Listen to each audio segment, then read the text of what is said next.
Lenin died in 1924, he left sort of two successors who were very different in their ideologies. Okay, Leon Trotsky, that very intense-looking person, was one of them. As we said, he was put in charge of the army when Stalin came in, but he was born Leon Bronstein. He was a very radical journalist, and he was, very notably, he was Jewish.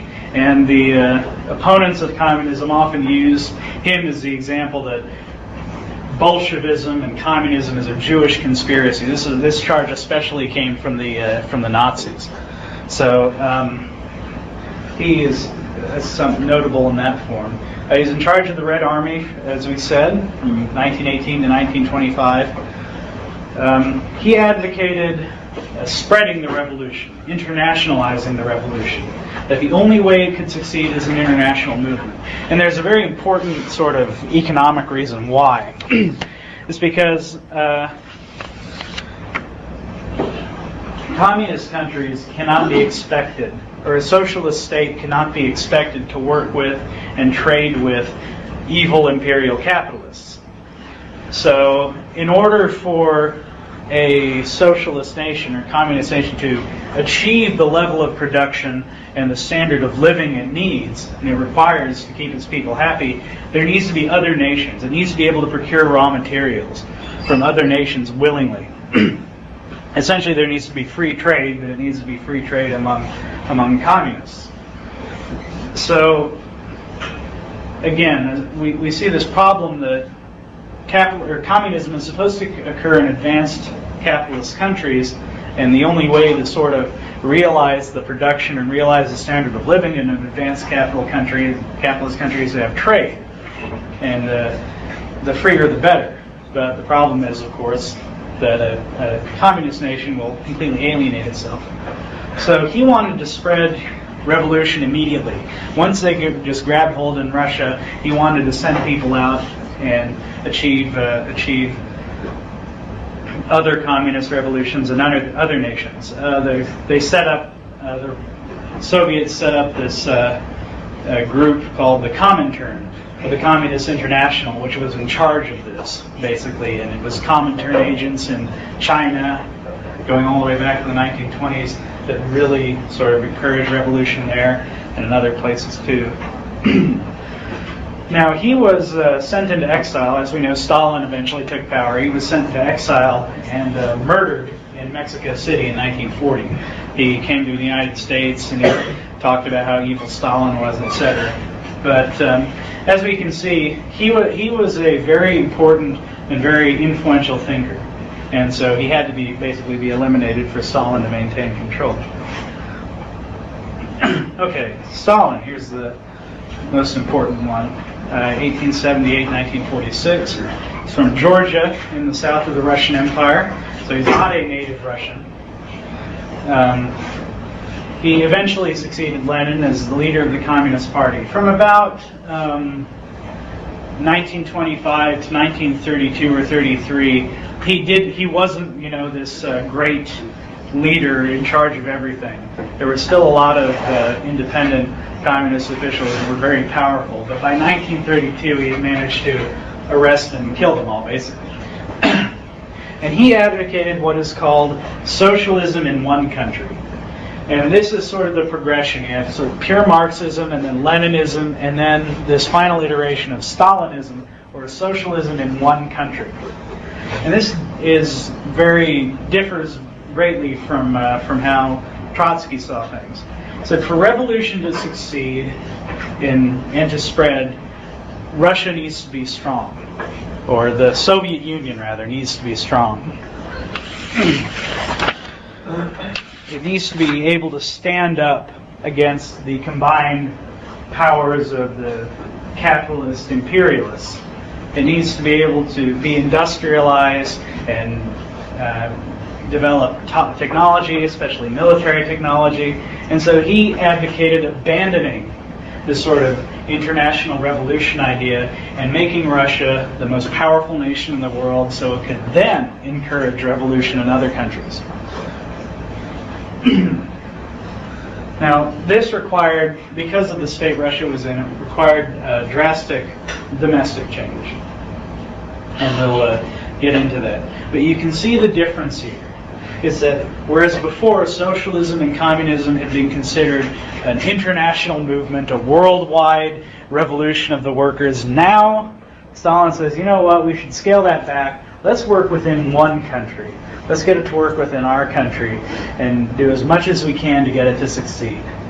So this basically meant that Russia needed to go to the most extreme lengths it could to become powerful, to become unified, to become a solid country, and then they could concentrate on the worldwide revolution thing. So Stalin is often seen as abandoning the sort of core tenets of communism in pursuing this extremely centralized version here. So his policies here, just have a quick rundown. Forced and rapid industrialization. He had famously what was called the 5-year plans, which were let's produce more steel than Great Britain in 5 years, or let's build so and so many canals, or this many munitions factories in 5 years, and they set exorbitant quotas on people. You had to produce this much concrete in a month, or this much steel in a month. And people who didn't meet these quotas were arrested and put into forced labor camps. Now, he employed slave labor in the gulags, and gulag is a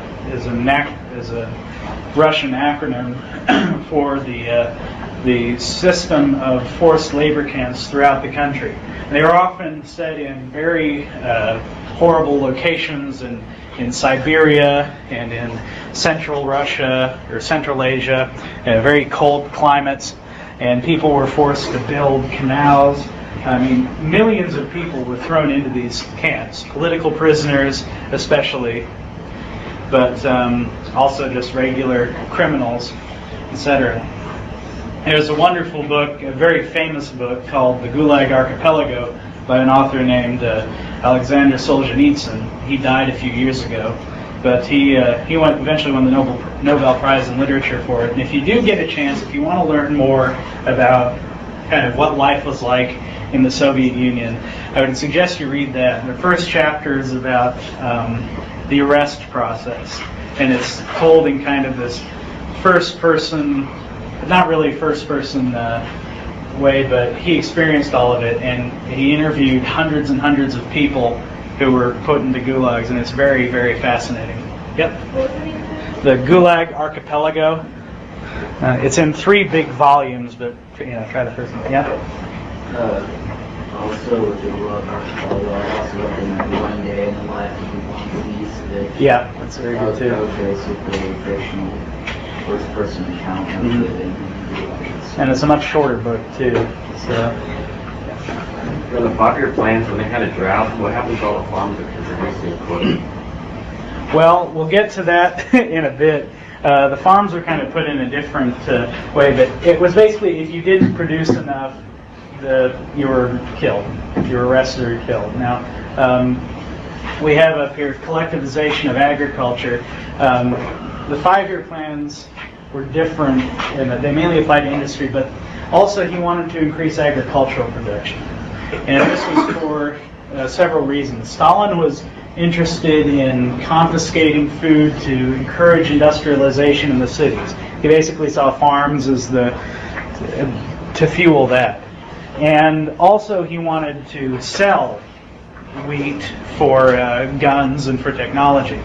And it's important to note that there was a huge famine under Lenin in the early 1920s, or in the late 19-teens, but that Russia was obligated by the peace with Germany to send trainload after trainload of grain, so all this grain is confiscated and people starve.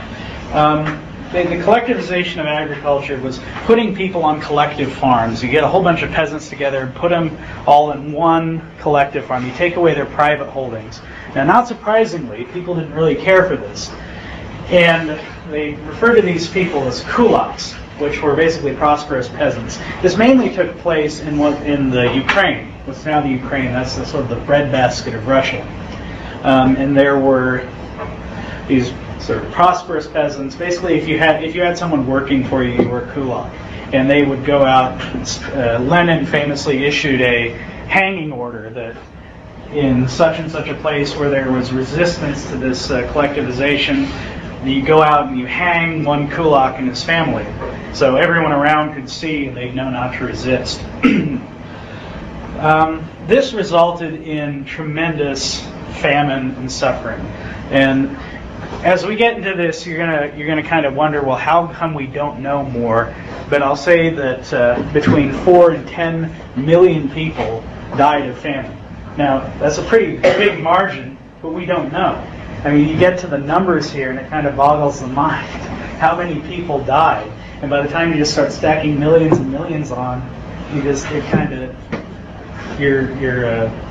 dissociated from it. You can't really appreciate it. It just becomes another million. There was called the Great Famine in 1932 to 1934 in Ukraine, in which millions of people starved to death, and it's because their food was confiscated to help fuel famine in Russia. Now, in addition to, I'll get to kind of more of your question on the next page, kind of how they treated people who didn't meet quotas, etc., and what they termed that. There was a big crackdown on political dissent in Russia. That was one of Stalin's major policies. He didn't like, if you made a joke about Stalin, you could be arrested. If you published anything that was against the sort of Communist Party line, you would be arrested. It was because they wanted to make sure that communism was the only, or that their brand of communism was the only one that was espoused. They wanted to make Russia strong and consolidated. And there was also a Russian nationalism. Again, we said that Lenin hated the idea of Russian nationalism. He called it chauvinism. He called it this great evil and this stupidity. But Stalin encouraged it. Notably, the first national anthem of the Soviet Union was a song called the Internationale, which people still sing at rallies. And it's about the worldwide revolution of peasants. And in 1944, during World War II, it was changed to the hymn of the Soviet Union, and it talks about Stalin and Lenin leading the great Russian and Soviet peoples, etc., etc. So he encouraged Russian nationalism. He even opened back up the churches in World War II. World War II in Russia is referred to as the Great Patriotic War. Now, this seems to not jive very well with how the Soviets were doing things, or with sort of communist ideas. The Molotov-Ribbentrop Pact I put in there. In 1939, Vyacheslav Molotov is the Russian foreign minister, and he's where we get the term Molotov cocktails. I can tell you that if you want me to do that. And Ribbentrop, Joachim Ribbentrop was the Nazi, the German one. And Stalin, even though they considered the Nazis extremists and fascists and capitalist imperialists, he allied with them. They basically made an agreement to split Europe in two. They split Poland and Finland in two. So while Germany was invading Poland famously in 1939, Russia, or the Soviet Union, was doing the same at the exact same time. We don't tend to talk about that very much anymore. But again, this is Stalin allying with the great traditional enemy of Russia in order to preserve his security. So this would have been antithetical to other communists that came before him. But again, it's about making Russia strong, or making the Soviet Union strong. And as we said, Stalin was terribly paranoid, and had anyone who posed a potential threat exiled or killed. The person who came up with Stalinism was also killed. It's kind of an interesting idea. But Trotsky is a good example. Again, he was basically no threat to Stalin, living in Mexico City in exile, but he was murdered by one of his agents. Anyone who'd been a member of another party, anyone who didn't meet a factory quota, etc., was arrested. This was a period known as the Great Terror, and Stalin purged the upper levels of the party. If you had been a member of a different political party before you were a communist, you were purged. You would have been arrested and sent to a forced labor camp. If you were a student who spoke out against the collectivization of farms, you were arrested and thrown into a forced labor camp or killed. And usually going to a forced labor camp meant you would be killed, or at least completely maimed for life as you were worked to the bone in the creation of some canal or other or something like that. Let's see. There were massive, or one very important thing to note is he also purged his military, his officer corps, and all these professional soldiers that Stalin didn't trust were killed and sent away. Over, I think, half of the officer class was. So by the time World War II started, he didn't have any professional soldiers to lead the army. And because of that, there were 25 million Russians died in World War II. I mean, it far outstrips any other nation's casualties. There were mass deportations, especially of ethnic minorities within the country. He would send them to places in Siberia where no one lived in order to increase the population. Notably, for example, there were something like 100,000 Koreans that were sent from Korea, or from that extreme part of Russia, ethnic Koreans who were sent to Kazakhstan. And it was A, to make sure that there weren't any sort of internal ethnic or nationalist movements, and B, to increase the population of the really meager and terrible, horrible areas to live in. So, again, this is an attempt. We call this this whole trend totalitarianism or authoritarianism, where the government seeks to control every aspect of a person's life and to have the most control it can. Okay, here's another good propaganda piece.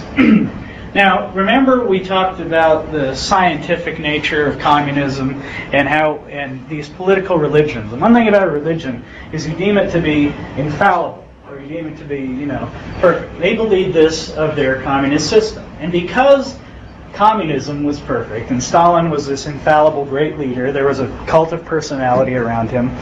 Anytime there was a setback, anytime there was a problem, when people didn't meet their quota or something like that, it wasn't because of natural circumstances, it was because someone had sabotaged or wrecked. They call these people wreckers. And anyone, if you were working on a bridge and the bridge collapsed, they would arrest the person. It didn't matter if there was an earthquake or something like that, it was your fault. You were working for the capitalists who sabotaged this. Here is a good picture. That is a GPU, which was the Russian secret police, and it's striking the head of this evil capitalist right-wing wrecker over here. And so that's the Russians are really sort of abstract in their art. That you see the GPU, which was the secret police that was in charge of this. Project managers were arrested. If equipment broke down, they were considered responsible for not getting better equipment, and they would be arrested, etc. You can see this trend of terror. You really didn't know, you really weren't safe, and people were absolutely terrified. And this was all sort of done in the hopes of making Russia stronger, encouraging this sort of ironclad, monolithic belief in Soviet communism and in the power of Stalin, etc. So I want to present how these political ideas get translated into the real world, especially for Stalin. Let's see. I'm kind of losing my voice. Okay. Again, now we don't know. I kind of present here Stalin's effects. In the end, he was responsible for between 20 and 40 million deaths through famine, execution, forced labor, purges, deportations, etc. And that doesn't really include the millions who died from the incompetence of World War II and Stalin's brutal policies. In World War II, I think one of the great untold stories when we may say that, well, Russia really won World War II because 30 million of its people died, 25 million soldiers were killed, etc. Russia sort of earned the right to take Germany and all that.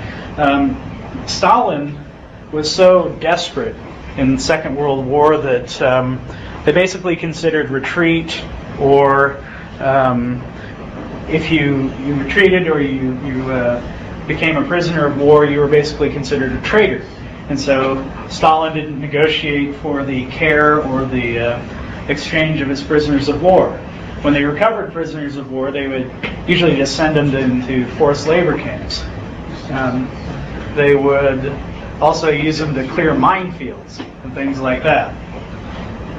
This sort of, really horrible behavior that we kind of see as unconscionable was completely justified for Stalin. Because again, if you weren't willing to lay down your life, if you were willing to give up or surrender or retreat, you weren't worth it.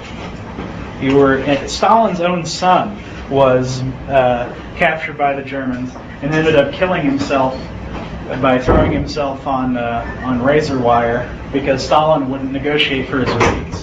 It was a very, very brutal, very terrifying system. Again, mass deportations, as we said. And again, this is all committed. It wasn't Stalin going around and shooting everyone. It wasn't Stalin going around and confiscating food. There was a huge number of these professional revolutionaries, people who were fanatically devoted to this cause, who wanted to enact this, who believed were heartfelt in their devotion, and believed that it was right to watch people starve to death and to send away prisoners of war to forced labor camps and things like that. This core of leaders, Stalin, Molotov, Beria, all these communist leaders were all fanatically devoted to Lenin. We kind of don't understand that. We always think of leaders as being motivated by greed or their material interests, and certainly that's part of it. But in this case, there's an entire political class motivated by belief in an idea, by pursuing this revolution. Oddly enough, if we look at communism, its final iteration is when the state disappears, and there is no state, and everyone is sort of free to do what they want, and they're free from want, and they have freedom. But in order to achieve this revolution, Stalin found it necessary, and Lenin before him, to set up this massive state to achieve it.